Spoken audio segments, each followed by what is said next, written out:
오늘은 믿음으로 누리는 놀라운 은혜라는 제목으로 하나님의 말씀 나누려고 합니다.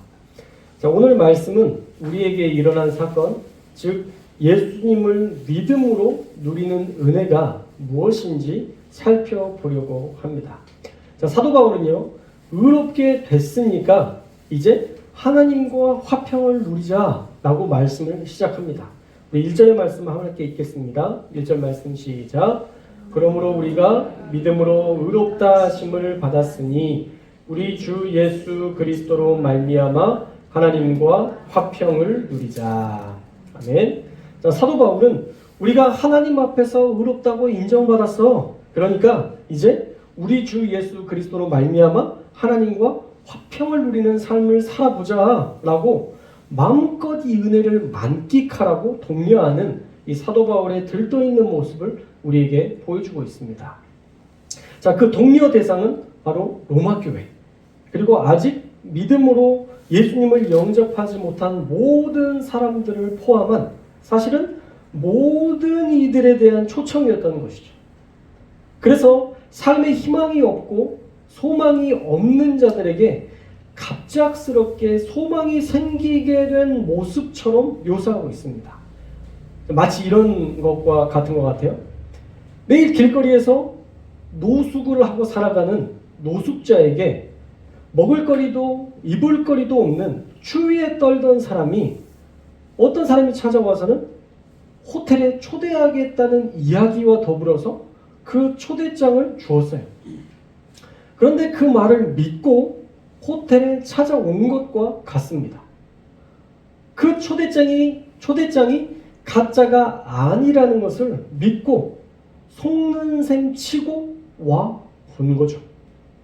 물론 어떤 사람들은 에이, 그런 사람이 어딨어, 왜 갑자기 나한테 이런 걸 줘, 말도 안 돼 라고 얘기하고 안 오는 사람들도 물론 있을 것입니다. 하지만 초대에 응답한 사람들은 어떨까요? 호텔에 들어갈 수 있는 거예요. 넓은 침대에 좋은 뷰를 볼 수 있고 배불리 먹을 수 있는 식사권과 마음껏 따뜻한 물로 목욕도 하고 수영장에서 물놀이도 즐길 수 있게 된 것입니다. 그러면서 이야, 이게 웬 호강이야, 내 살아생전에 이런 호사를 누릴 줄이야 하고 놀라는 모습이 바로 예수님의 초청에 반응하여 예수님을 믿는 자들이 누리는 화평이라는 것입니다. 그런데 더 놀라운 건 뭐예요? 일시적으로 주어진 1박 2일의 티켓이 아니라 영원토록 누릴 수 있는 영원 숙박 자유 이용권이었다라는 것입니다. 할렐루야. 그 전에는 영원히 피폐한 노숙자처럼 죄책감에 시달려 살고 관계 문제에 있어서도 용서하지 못함으로 우리 스스로가 계속 나락에 빠진 그 상태로 살고 있었는데, 예수님을 믿고 그분을 알게 된 이후에 죄의 문제가 해결되었음을 알고 믿어졌고 죄에서 노임을 받게 되었고 또 용서하는 것이 더 행복임을 알고 그들을 우리의 마음속에서 품고 있었던 분노와 더불어서 그들을 나의 삶에서 보내주었더니 비로소 진정한 자유가 찾아오게 되어 화평, 말할 수 없는 하나님 안에서의 평안을 얻게 되었다라는 거예요. 할렐루야. 자, 그런데 잘 생각해야 할 것은요, 이 은혜가 어떻게 온 거예요? 우리가 죄의 문제를 해결하고 나서 주님이 주셨나요? 아니면 용서를 했기 때문에 구원을 우리에게 선물로 주셨나요? 아니라는 거예요. 그 첫걸음은요, 바로 예수님을 믿음으로. 그러니까 내 상황이 바뀌지 않고 내 상황은 지금 혼란스럽고 처참하고 비참한데 예수님을 믿겠다는 그 결정 하나로부터 시작됐다는 거예요. 할렐루야. 그 호텔에 찾아온 것처럼 믿음으로 예수님을 영접하기로 작정한 순간부터 누리게 된 은혜다라는 것입니다. 놀라운 것은요, 사도 바울은 유대인이건 이방인이건 믿음으로 의롭다함을 받는 모든 사람은 이렇게 하나님과 더불어 화평을 누릴 권세가 주어졌다라는 것을 선언하면서 자, 너도 이 주님의 은혜 좀 누려볼래? 라고 마치 이들을 초청하는 것 같은 느낌이 드는 거예요. 자, 원래 화평이라는 것은요, 에이레네라는 헬라어를 씁니다. 히브리어로는 여러분들이 잘 아는 뭐예요? 죽을 놈 말고 샬롬. 샬롬이에요. 샬롬. 샬롬과 같은 개념인데 이 소극적 개념의 평화는요, 문제가 없는 조용한 평화의 상태를 소극적 의미의 평화다라고 얘기합니다. 그러니까 여러분들이 아무 문제 없이 살아요? 그러면 그건 소극적인 의미에서 평화를 누리고 있는 거예요. 그것도 행복한 일이죠. 그런데 적극적 개념의 평화가 있어요. 이 적극적 개념의 평화는 뭐냐면 문제가 없고 조용한 평화의 상태를 만드는 거예요.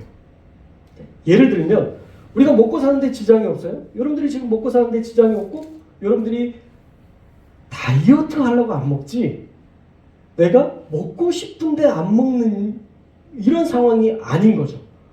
내가 지금 마음껏 먹고 마음껏 누리고 있어요. 그것은 여러분들이 평안하다는 증거이고 그것은 소극적 에이레네입니다. 그런데 적극적인 에이레네, 샬롬은 아직 마음껏 먹지 못하는 저 형제들이 있음을 알고 같이 먹는 것. 혼자 먹을 수 있지만 굳이 교회에 싸와서 밥을 먹지 못하는 형제들을 불러서 우리 예배 전에 나도 밥 안 먹었는데 우리 교육관에서 식사하고 그렇게 예배 드릴까? 라고 굳이 그렇게 하지 않아도 됨에 불구하고 그렇게 굳이 하지 않아도 되는데도 불구하고 그들을 초청해서 식사를 대접하고 그들을 배불리 먹이는 것, 이게 에이레네 샬롬이라는 것입니다. 마치 사도행전의 교회처럼 자기의 밭과 소유를 팔아서 가난한 자들과 함께 나누며 살았던 모습이 바로 적극적인 에이레네의 모습이었다는 것입니다. 내가 누리는 것을 저들도 누리게 하는 것. 사도 바울은요, 자기가 누리는 그 화평을 알고 그들도 다른 이들도 화평을 누리기를 원해서 유대인도 이방인도 그 누구라도 하나님을 믿음으로 영접하면 이 화목을 이 화평을 누릴 수 있으니 어서 오시오 라고 적극적으로 이 화평의 자리에 초청하고 있는 것입니다. 자, 그러면 차인 것 같아요. 다른 차인 것 같아요. 다른 차. 아주 그냥 잠 못 자라고 그냥 계속 한 번씩 삐삐 알람 눌러주네. 지난주에도 그랬는데. 자, 그러면 이 화평의 자리는 누가 들어갈 수 있나요? 해답이 2절에 있는데 우리 2절의 말씀을 함께 읽겠습니다. 2절 말씀 시작. 또한 그로 말미암아 우리가 믿음으로 서 있는 이 은혜에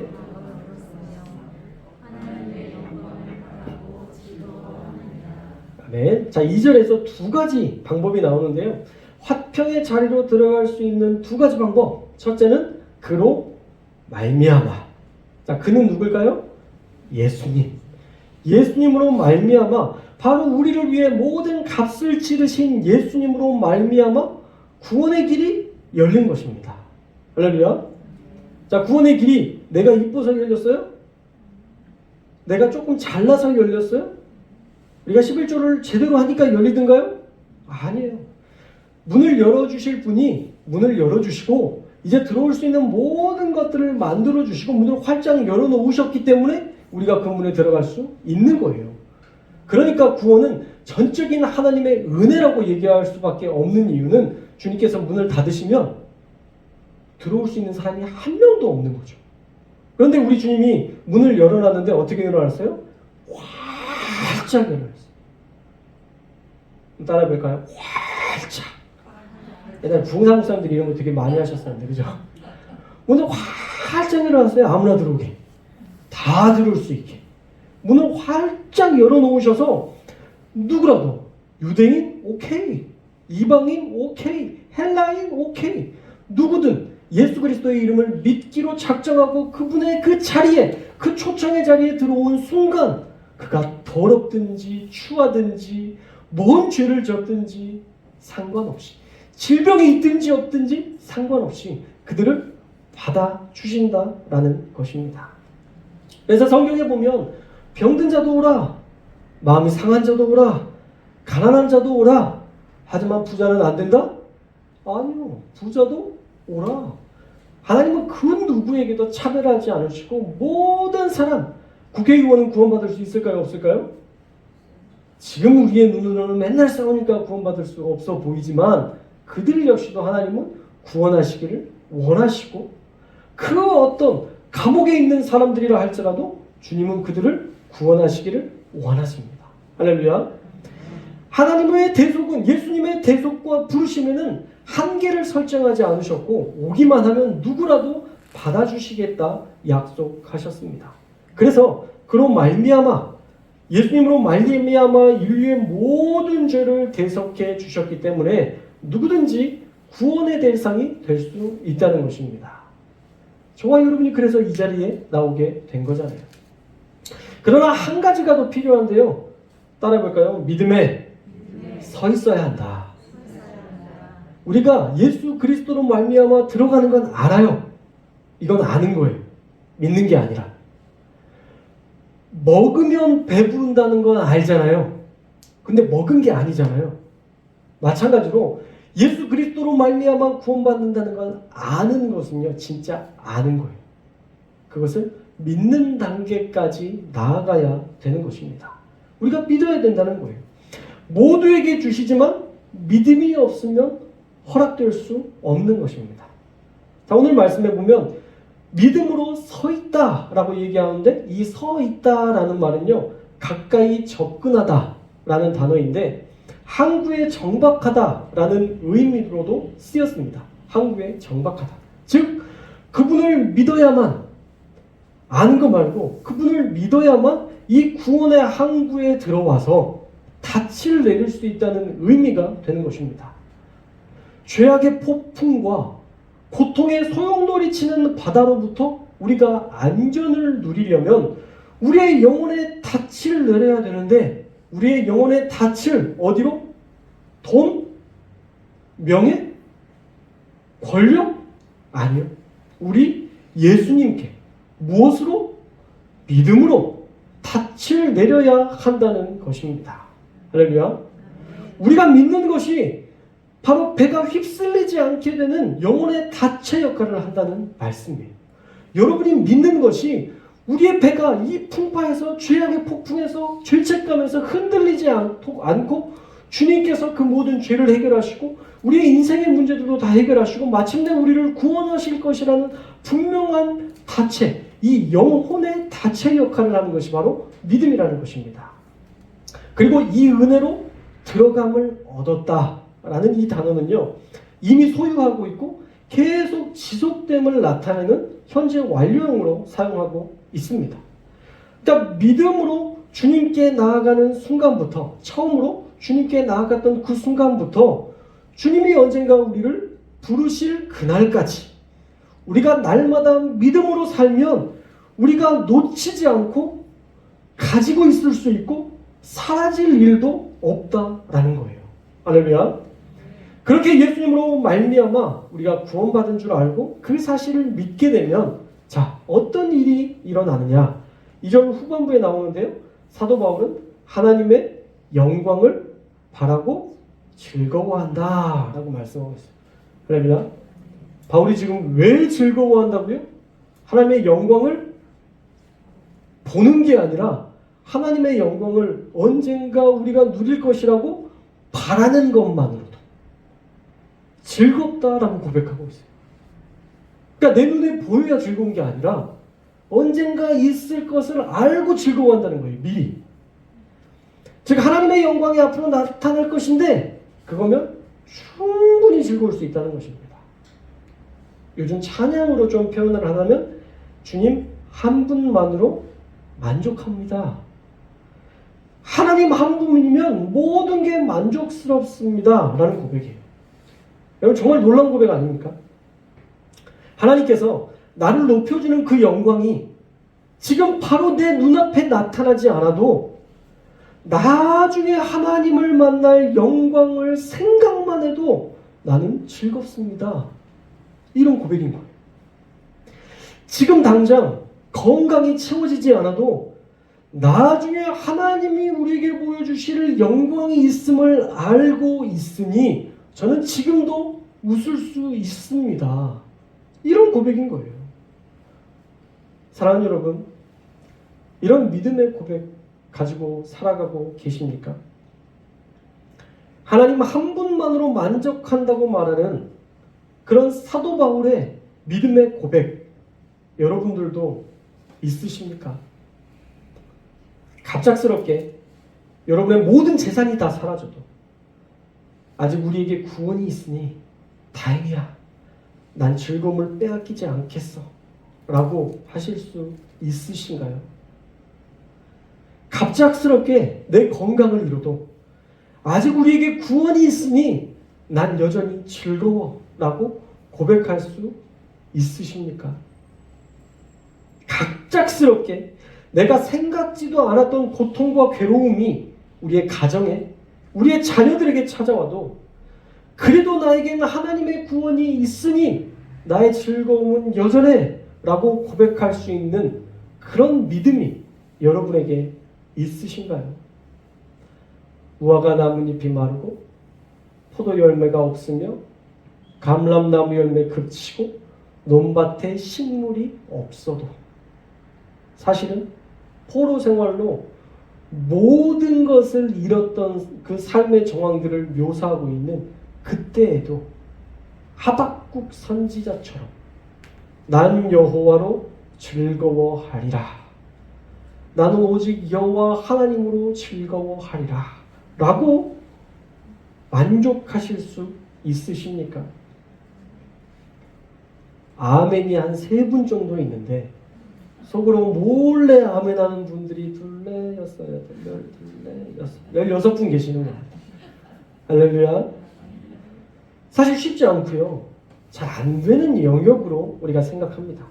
사실 우리가 할 수 없는 영역이라고 우리가 규정하기도 합니다.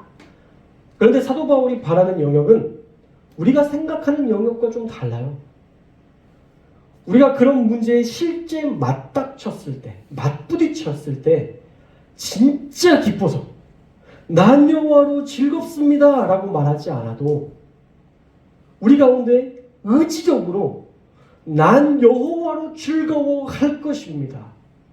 여호와로 말미암는 이 기쁨을 빼앗기지 않을 것입니다 라고 선포한다면, 아니 선포할 수 있다면 여러분의 그 선포를 하나님은요 믿음으로 받으셔서 절대 그 기쁨이 빼앗기지 않게 하실 뿐만 아니라 여러분의 기쁨을 빼앗으려 했던 그 문제도 어제 내린 눈이 오늘 비친 잠깐의 햇빛에 다 녹아버리듯 하나님께서 여러분의 문제들도 다 녹여버리실 줄로 믿습니다. 할렐루야. 그래서 여러분의 구원의 기쁨이 과거에도 현재에도 미래에도 동일하게 능력을 발휘하는 은혜의 사건으로 경험되게 될 줄로 믿습니다. 그럼 이게 되면요 사실 3절에서 5절은 그냥 되는 거예요. 제가 설교를 짧게 하려고 하는 게 아니라 여기는 그냥 읽고 지나가면 돼요. 자, 3절 보세요. 다만 이뿐 아니라 환난 중에도 즐거워하나니. 자, 말씀 조금 바꿀게요. 환난 중에도 즐겁다라고 나는 선포할지니 라고 바꾸셔도 돼요. 환난 중에도 즐거워하니. 자, 이게 우리 가운데 선포되고 환난 중에도 즐겁게 하시는 하나님이 있다는 사실을 믿기 시작하면 우리는 환난 속에서도 나는 이 기쁨을 빼앗기지 않겠다는 그 믿음의 고백을 하나님께서 들으시고 지켜주셔서 즐거워하게 하신다는 거예요. 그래서요 환난 중에는 어떤 생각을 하려면 하나님 나 사랑하지 않으셔 이게 아니라 우리가 환난 중에 있을 때 내가 인내를 배우는 거야. 인내 속에서 더 연단되어서 주님 보시기엔 난 더 멋진 성도가 될 거야 라고 선포할 수 있다는 것이죠. 그래서 환난 속에서 인내를 배우게 되는 거예요. 또 이 연단 속에서는 이제 곧 이 문제도 하나님이 다 해결하셔 라고 각각의 더 심화된 고통 속에서도 우리는 오히려 소망으로 점차 더 나아가게 된다라는 것입니다. 그리고 마지막 5절에 보세요. 마지막에 뭐라고 결론을 짓냐면 우리 5절 말씀은 한번 다 읽겠습니다. 5절 말씀 시작. 소망이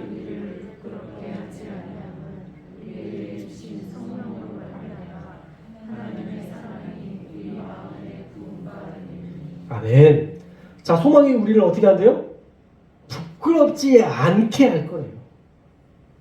여러분들이 믿었던 것에 대해서 잘못 믿었어. 이렇게 후회하지 않게 만드신다는 거예요. 소망이 우리를 부끄럽게 하지 않는데요. 내가 하나님을 믿어서 내가 이렇게 부끄러운 일을 당해라고 고백하지 않도록 하나님께서 여러분의 삶의 자리에서 여러분들을 지켜주시고 함께해 주신다라는 것입니다.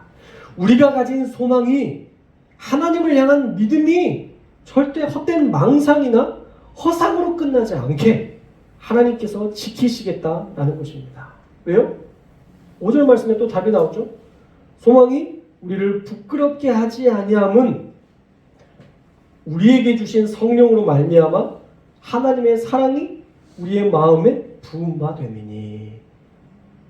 이미 우리 안에 성령님을 보내주셔서 우리와 함께 계시는데 이 성령 하나님께서 우리의 모든 삶을 다 아신다는 거예요.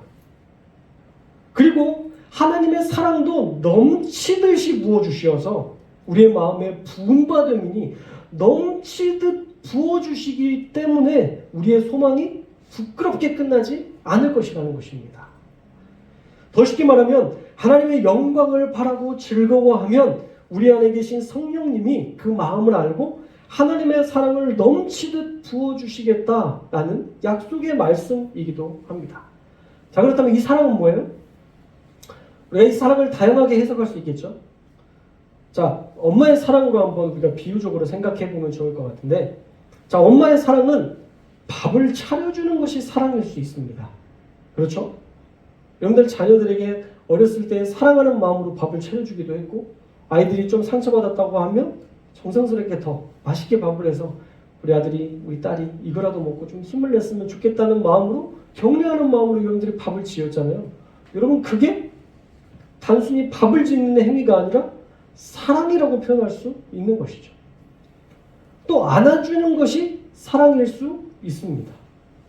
어떤 때에는 격려해주는 것도 사랑의 한 모습입니다.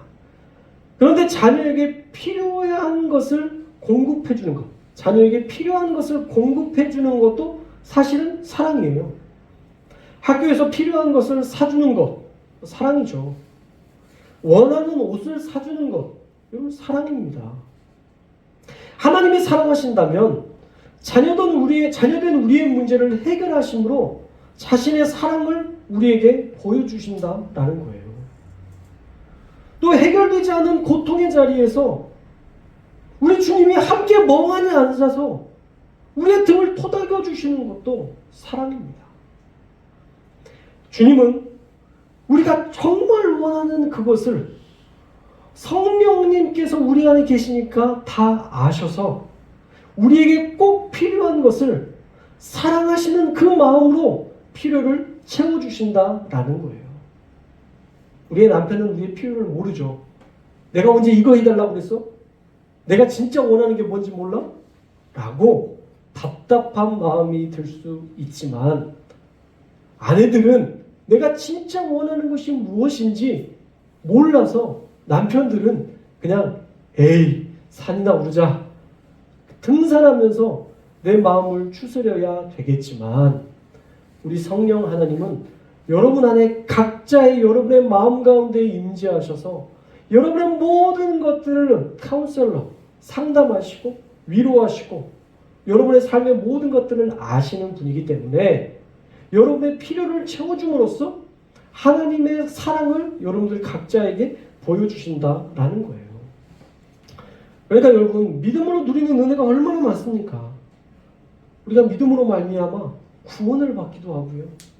우리가 믿음으로 말미암아 환난과 인내와 이 모든 것들도 뛰어넘을 수 있고요.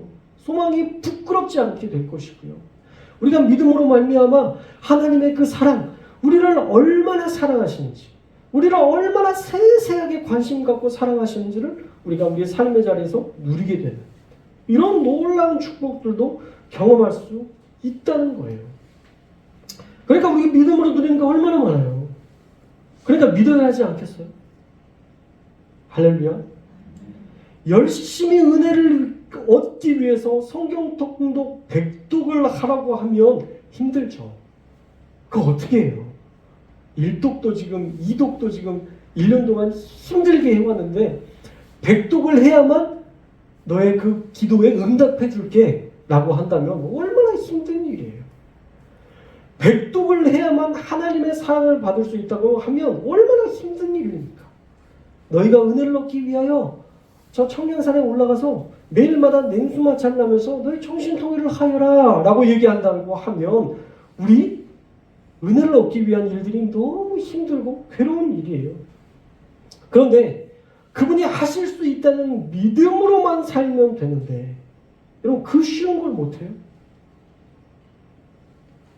내 앞에 보이는 이 상황과 환경들이 도저히 믿어지지 않지만 도저히 내 삶이 바뀔 것 같지 않지만 하나님께서 마침내 내 인생의 모든 문제를 해결하시고 오늘 말씀처럼 나에게 사랑을 보이시는 하나님이신 줄 믿습니다 라고 선포하고 더 이상 눈물을 흘리지 않고 주님 앞에서 감사의 찬양을 올려드리는 삶, 그것만으로도 내 인생이 바뀔 수 있다면 우리는 얼마든지 주님 앞에 영광을 올리고 주님께 믿음을 올릴 수 있는 그러한 위대한 삶을 살게 될 줄로 믿습니다.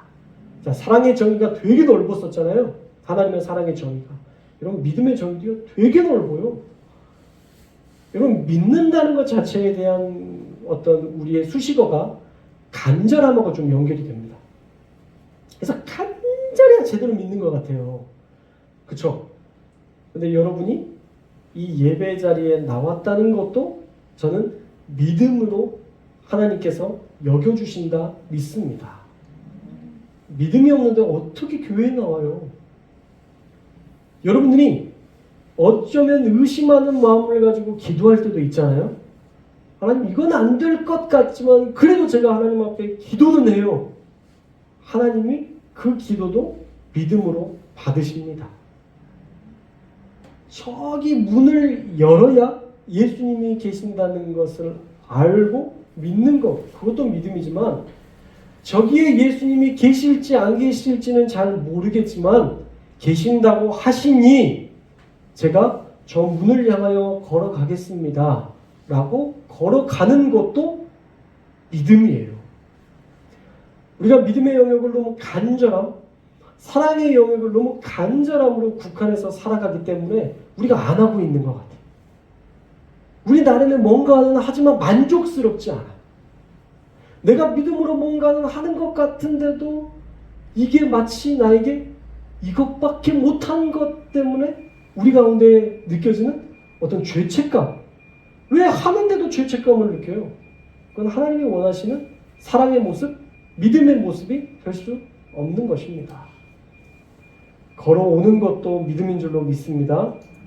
하나님을 믿음으로 선포하는 것도 믿음인 줄 믿습니다. 하나님이 앞으로 하실 일들에 대해서 찬양함으로 웃으면서 찬양할 수 있는 것, 그건 역시도 믿음인 줄로 믿습니다. 주님께서, 성령께서 여러분의 그 중심의 깊은 마음을 아세요.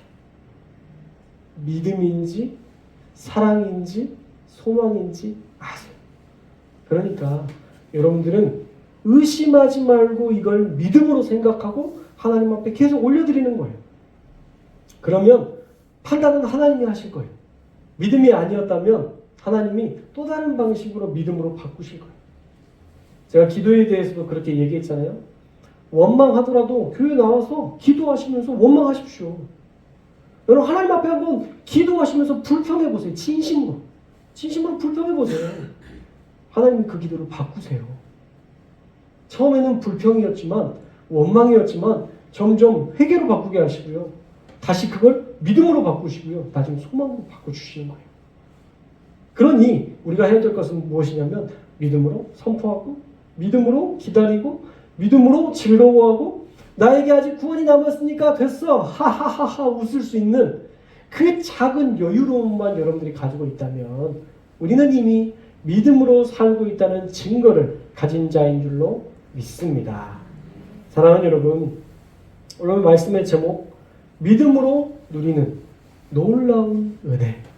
이 놀라운 은혜가 저와 여러분에게 있음을 알고 사도 바울의 초청, 이제 우리와 더불어 화평을 누리자라는 그 초청에 여러분들이 응답하셔서 이 에이렌의 샬롬 평화를 마음껏 누리고 혹시 어려움이 있다 할지라도 믿음으로 선포하고 우리를 부끄럽게 하지 않을 소망이 있음을 알고 날마다 주님과 동행하며 살아가는 저와 여러분이 되셔서 믿음으로 누리는 놀라운 은혜가 여러분의 인생 가운데 날마다 펼쳐질 수 있기를 주님의 이름으로 축원합니다.